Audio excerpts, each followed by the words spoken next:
I'm going to read a poem called The Peace of Wild Things by Wendell Berry.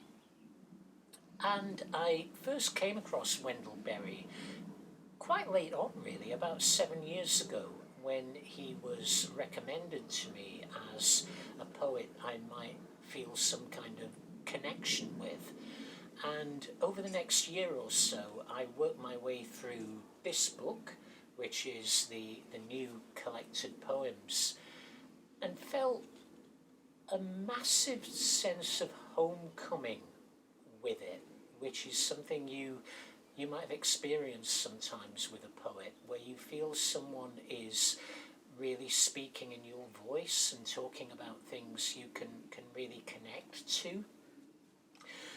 Most of the poems come out of his background on a farm in Kentucky, and while I've never been to Kentucky or had a farm, I do spend a lot of time outdoors and could really relate to the sense of nature in the poems.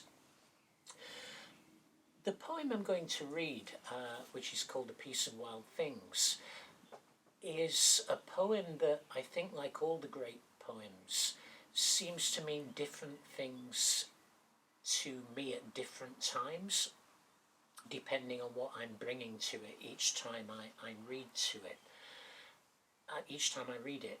And reading this poem again today, it's difficult not to think about what's going on in Ukraine, as well as other parts of the world. But there's something in the poem which brings me back home. The Peace of Wild Things.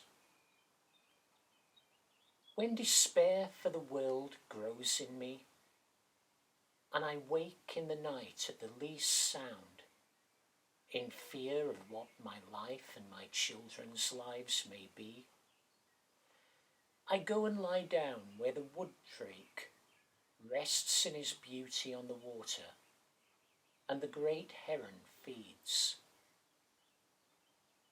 I come into the peace of wild things, who do not tax their lives with forethought of grief.